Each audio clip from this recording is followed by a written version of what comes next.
Welcome to episode 3 of the Snobcast. We will be discussing the movie The Cabin in the Woods. As always, this episode will contain spoilers. We will be discussing the movie from beginning to end. How can the ritual be complete? The virgin's death is optional, as long as it's last. Main thing is that she, suffers. That she did. It's so strange. I'm actually rooting for this girl. She's got so much heart. You think of all the pain and the... Tequila is my lady! My lady! Come on in, guys. Come on in, come on in. You're welcome. Tequila! From darkness, there is light!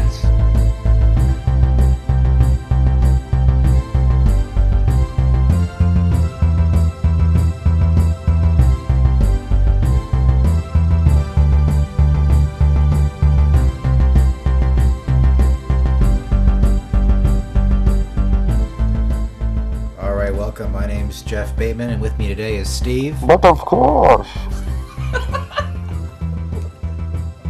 Joseph. Yep. And David. Hello. Cabin in the Woods is... the cure for the common indie filmmaker. Nerdgasm? A movie. That's very astute. It's a message to new horror film directors. Now, why? Why is it a message to new horror indie film directors?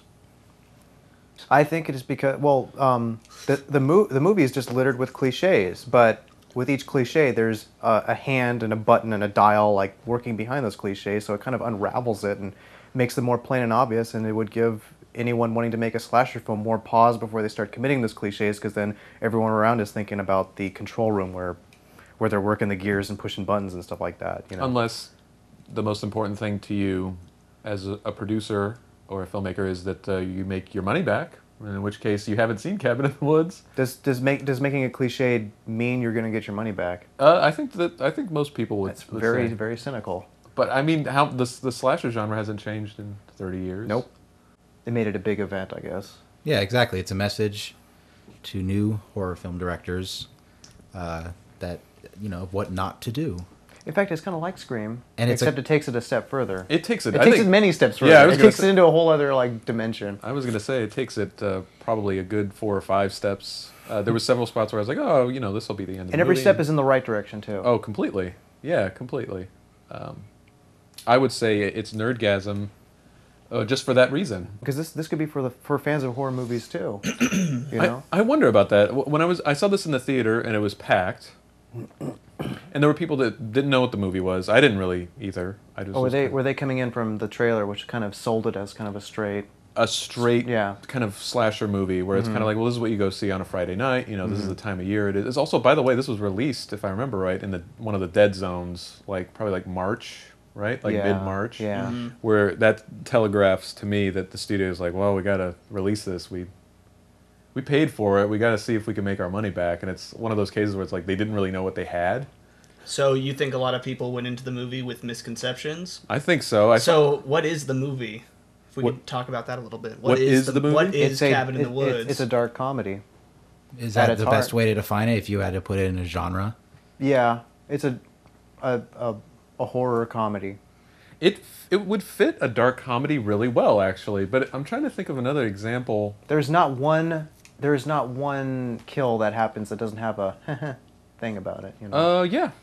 Well, what I think about it is that makes it kind of brilliant is it starts out with, a premise that it lets you know a little bit by bit by bit, and then when things finally spill over, you're engaged enough to where it's the most awesome thing that you've seen, in a horror movie. That's what I felt like. It just leads you every step of the way. By the time we're spoiling, so when the doors open on the SWAT team, you're already just so enthralled and loving it and stuff like that. If it wasn't paced correctly, that probably wouldn't have had such as good a good a punch as it had. But because it started out with the premise and you were kept inside that premise, and then we're pushing against the walls of that premise, and we're pushing further and further, and all of a sudden we're cracking the walls. Are we gonna? Yeah, okay, let's just break the walls open, and then we're just let hell unleash itself inside the movie. That's great. And I think it's pretty crucial to mention that the movie, in fact, starts out with the what's his name? Sitterson and Hadley. It starts out with them. It doesn't start out with the 5 college students. and it starts cracking jokes immediately. You're and absolutely then correct. at the end of that scene, boom, like Cabin in the Woods with like a shriek, I think. Slams on the screen, and then you cut to No, it's where a funny. normal horror movie would start. That Cabin in the Woods would not have been as good if it started out with the 5 and then it comes up to the guy with the earphone on the roof saying da da da, because then that's the part where the movie's going, maybe there's more going on. Right, than I you think I think that's the opposite of what Prometheus, which we talked about last week, did. Exactly. The thing that's really interesting about it, I thought, in terms of how it's structured, is it does have those two stories that are kind of going on simultaneously. And I felt like anytime I was kind of getting bored, or like I understood the concept, or how do I want to say this, where the metaphor was really two-dimensional with like, okay, there's the jock and there's, the stoner, and I was like, okay, I get it. Like, yes, you're playing this very straight. We get this. Anytime I felt like I was getting bored with that, they would always bring in that second storyline with the, I guess you would call them the operators, or dare I say, engineers. Yeah, engineers. So whenever in a typical horror movie, the characters would just be spewing those terrible lines and that cliched, cheesy dialogue. Instead, it's cutting to the director or the engineers and we're kind of in control of it all. Exactly. So and then we're getting comedy from their side. They're also controlling the cliches too. Like when one of them releases that gas that makes one of them go, "We should split up, cover more ground." Like that's the answer to why do characters make stupid decisions like that? It's because there's a control man pushing the make them make stupid decisions gas. Yeah, and when she picks up that knife in the basement, he pushes a button and it shocks her hand and she drops it. Yeah. Which is That another answers thing the question, that why do they people drop yell the- at the movie theater screen for. Basically, there's a bad writer in control of all of this. Yes, Yeah. exactly. It's doing things that people Or would never like do. Confused Matthews, a wizard did it. I think he would like this movie actually. Probably. Yeah, I get the feeling he would like this movie. In fact, let's all go check his website right now. Let's go check, see what he says about this movie. We are talking about something. Do you guys remember seeing this movie for the first time and not knowing what was going on? I I knew was exactly. giddy. No. I knew exactly what was going on. I think that's where I figured it was like it was. Have we seen that? We've seen that before, right? Where it's a well, I immediately thought Truman Show meets slasher movie. actually to That's what I thought. to pull a horror geek reference on you. I think Halloween Resurrection did it before all of them. In Halloween Resurrection, which also featured Busta Rhymes, but other than this fact, which is they go to the Michael Myers, or I should say the Myers house, and they have a reality show, and it's like, we're going to stay in the Myers house, brah. We're going to see what happens. And then, of course, Michael Myers is there, and he kills everybody. But it was in that guise of like, this is a reality show, and, Right. and we're in control of this. So it's like taking that to the several times Wasn't more. what was it the fifth Freddy Krueger movie where Freddy's it was Dead? Yeah, no, it was where they acknowledged that Freddy Krueger's just a movie, except Freddy Krueger busts out of the movie. Yeah. And Freddy's Dead, the 3D one, yeah. Mm-hmm. What are you saying? Huh? What do you want? You think I'm a puppet, huh? You think I'm a puppet gonna do a little fucking puppet dance? I'm the boss of my own brain, so give it up. I'm gonna go for a walk. So do you think that the writers for this movie really wrote themselves as the stoner character who sees everything and is sort of the hero of the movie? I think that's pretty, especially in these And isn't that like an especially cliche Joss Whedon character? completely. I mean, I'm not a Joss Whedon expert, but I would say do we have a Joss Wheaton expert? we could probably contact somebody. Josh Wheaton?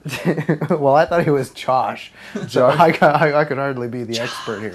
Josh Wheathens. But I can't really vouch for that. But I can say that's really stereotypical in terms of like these are the characters that the audience is supposed to identify with and kind of root for. Kind of the virgin and the stoner, right? And I think we're supposed to be annoyed with the jock and the whore to some But degree. that's Yeah. Thor. Yeah, we're supposed. Yeah. I don't think the movie positioned us to be sympathetic towards the whore, the jock, as much. But I mean, hey, you're right. It's Thor, and we do So, like Thor. Yeah. You know, can't really be mad at Thor. And you never really get too attached to those characters, like you were saying earlier with the split narrative. It's a fine line, but where you can sympathize with them enough to watch them, but you're not just waiting for them to die, which I feel like is something that happens in all of these series where they just keep going and keep going. Eventually, the monster becomes the star of the show. What comes to mind is, again, Nightmare on Elm Street, where it's just like, you're just like, God, I wish Freddy would come here and just say something witty and then just kill these people. I can't wait for that to happen because they're not characters. They're just Yeah. like, they're not even cliches. They're just, targets. Yeah, they're just somebody to. There's someone for you to see naked and then watch them get killed. Yeah, because they got naked. So something we were trying to decide on too was what role that the people we have dubbed the engineers, and by we I mean me, what role are they symbolically filling? They're filling what makes the cliches work, you know. I think they're the writers. So are they the writers and filmmakers, or are they the audience? They're the writers and the filmmakers. Yeah. The gods are the audience. And when it doesn't go the exact way that they want it to go, then they cast it down? Wrath comes in the form of blogs. The reason we get so many horror movies like this is because the gods are requiring them once a year. That's what they imply, that they do it every now and again. Yeah. I don't know if they, specifically say how often, but that's why we get horror. That's why it's like a fairy tale where horror movies come from. And that's why every country's involved too. Exactly. Yeah. Japan's making their Ghost Girl movies, you know. And like that one failed. It wasn't a hit. But what were they saying about like how the Japanese always are beating us and That's because there was a while when Japan was taken over in the horror market, and then we started making The Grudge and shit like that. So the early 2000s Right. was that kind of was- J-horror wave. I think my favorite cliche in the movie is Mordecai the Harbinger, because he does a pretty amazing job intimidating the kids, being funny, and then when he speaks with the engineers on the phone, that's probably the funniest scene in the movie. That's where I think the audience One is... of the funniest. Yeah, that's where I think the audience is kind of let in on it. I remember watching that distinctly the first time. I was like, man, this is really on the nose. And I was kind of on the fence about it. But then once you have that phone conversation, it's like, oh, okay. You get the tone of the movie then, I think. Even with that intro. Right. Which kind of lets you in. I think because the intro could have easily still been pretty menacing, with the guy on the roof and talking about the chemicals they're using and all of that stuff. Yeah. So it kind of lets the audience in. It's like, oh, this is the tone of the movie. I think that's the exact scene where you're kind of like, okay, I get it. And you kind of follow it the rest of the way. Yes. I feel like they probably worked a lot on the editing for this, getting that pacing just right and knowing right when to cut back to, the different parts of the story. Sometimes, I've seen this movie 3 times now, and I kind of wonder if they reveal too much too soon. I think maybe it'd be a little more fun not if it was to trick us into thinking it was a regular horror movie, but just not give us so much right away, because you get the point pretty early on that they're in control of what's happening. That's kind of an important decision to make, actually. How much time were we spending with the cliches? How much time are we spending with these engineers? And how do you give enough information with each of those stories to keep all of those things going at once to the finale of the movie, basically? I actually really like the way it was paced. I find that, the first 45 minutes of a horror movie tend to drag on and take way too long, and I lose interest. But here, they sort of really hit you quick with basically just explaining all of the character roles and kind of giving you an idea of what's going on. Do you think that's because they're cross-cutting like that between the two storylines? Is that why you feel like it's pretty zippy? Yeah, it cuts out all of the line, limiting the lines of all of these cliched characters makes it so you only use your gems. You don't have to write in a bunch of fluff. Because there usually is a lot of fluff. Exactly. Well, I'm glad you brought that up, because I feel like this movie kind of walks that thin line between parodying itself so much that it becomes what it's parodying. I think that movie House of the Devil did. But my point being that this movie could have ended up being too boring, but I think we got to that point earlier that the characters actually are interesting enough that we're... It keeps all of those plates spinning at the same time. It keeps all those, and also that's actually what I wanted to mention earlier. Is it has that very kind of straightforward, to use the word again, cliche with the 5 characters, but also there's kind of a mystery that's being revealed with the kind of the meta text in terms of who are these people, what are they talking about, like what is this place, this like mission control place, like what is this about? And they don't in the first time you see them say like, hey, we got to appease another day, another appeasement of the gods. It's kind of this slow reveal, and that keeps you interested in that story, I think. Like I was definitely noticing like all of these little bits and pieces. Yeah, that's right. I complain that they maybe give a little too much too soon, but you don't really get any information about the gods and the sacrificing until later, and that's what you become interested in. So there is like this third layer. This we offer in humility and fear, for the blessed peace of your eternal slumber, as it ever was. As it ever was.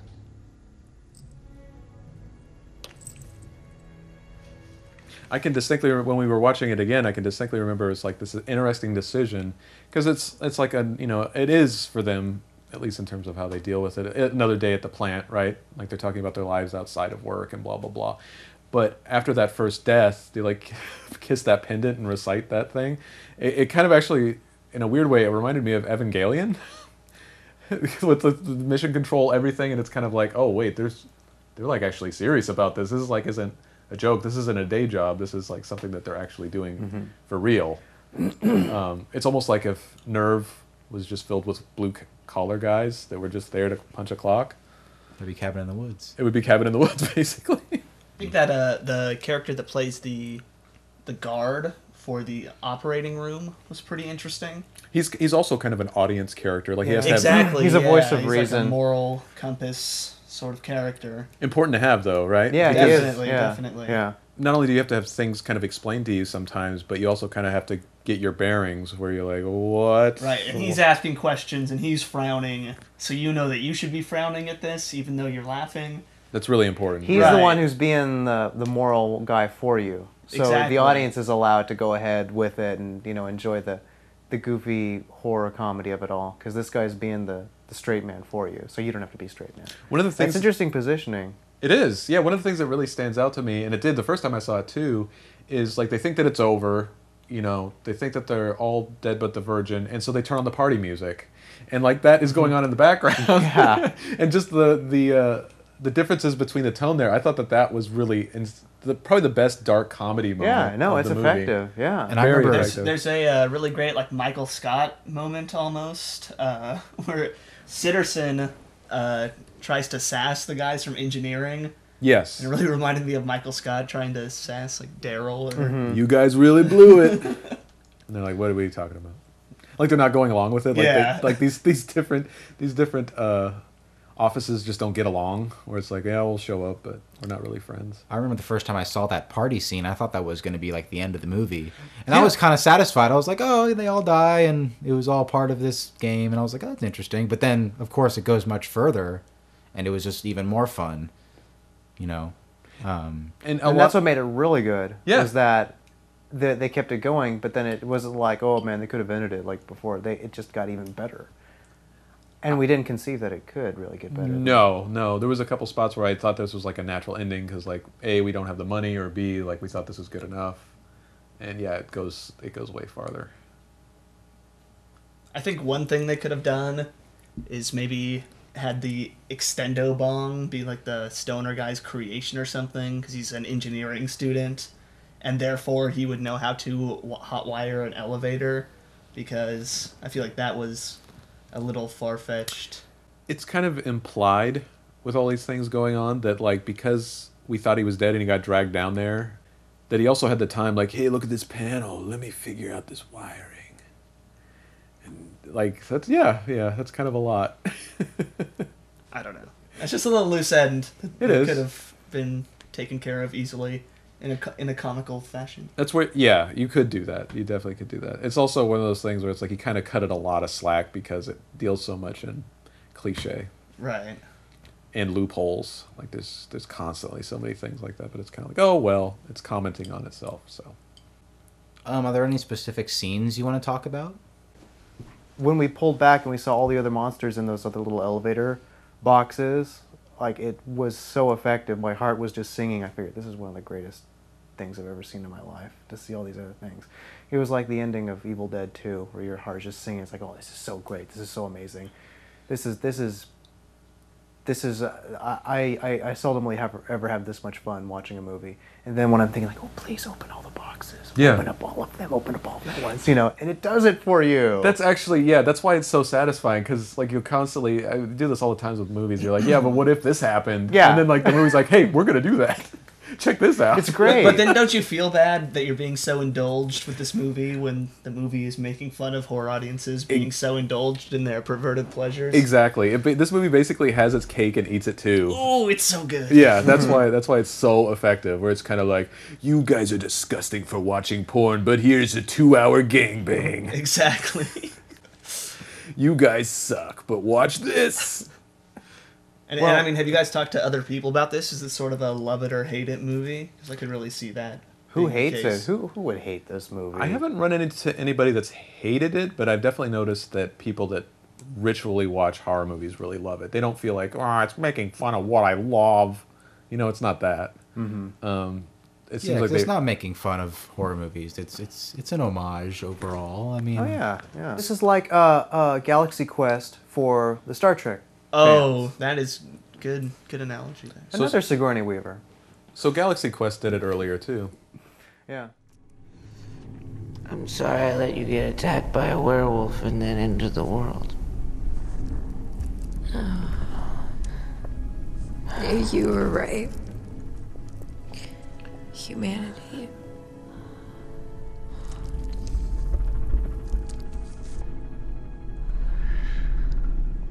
It's time to give someone else a chance.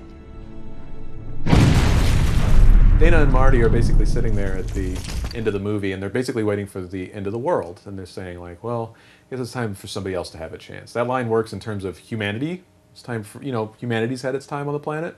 But it also works in terms of filmmaking. Yeah, let's see someone else make a movie. Let's see somebody else make, Yeah, so it shows you all the cliches, and it's, it has its fun, and then it says, let's give somebody else a chance. It shows you all the cliches, and it shows you all the monsters, too. These are all the ones that have been done before. I mean, don't you think that Evil Dead 2? That was the kind Evil of a Dead big- house. Yeah. That was the Evil Dead cabin. Yeah. There are some Evil Dead shots in this movie. And I can't really think of any one movie. That's the only time in the film where you're kind of like, oh, wow, like this is a definite nod to that movie. I mean, other than the obvious little things like the monsters and stuff like that. But that's the only time where you feel like, oh, that's from this movie. You're not thinking like this is beat for beat this movie or anything. You No, can't but think of- it was. You know what?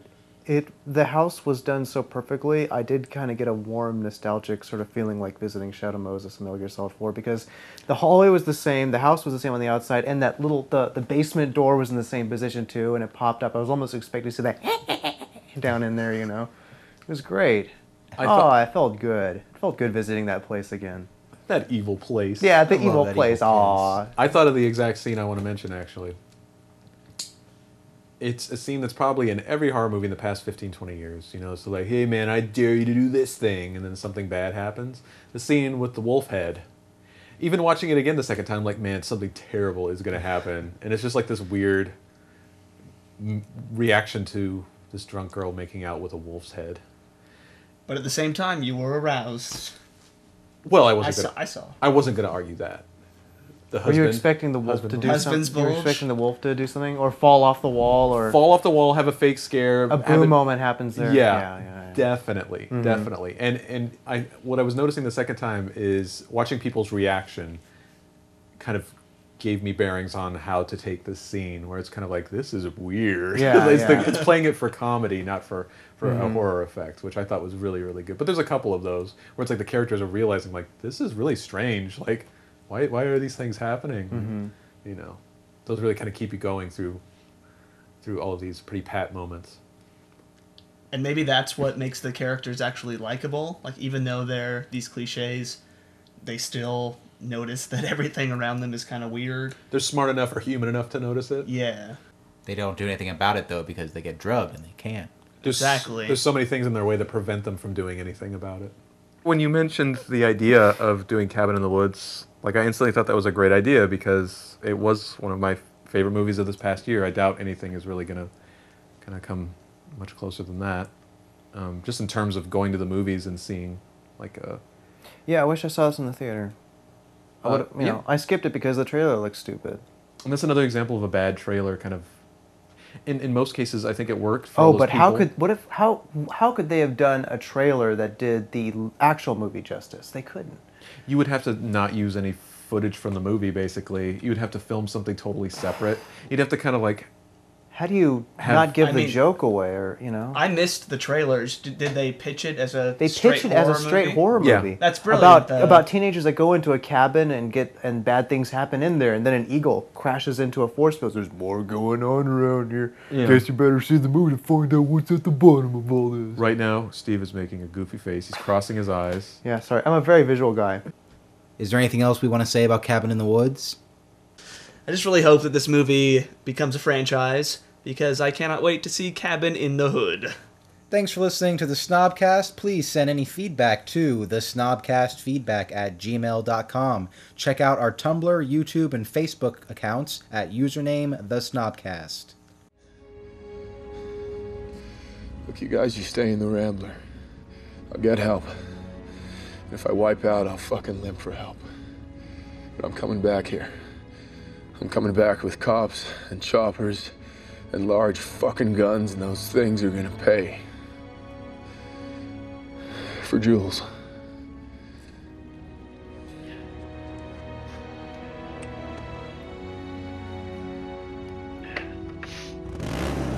Don't hold back. Never do.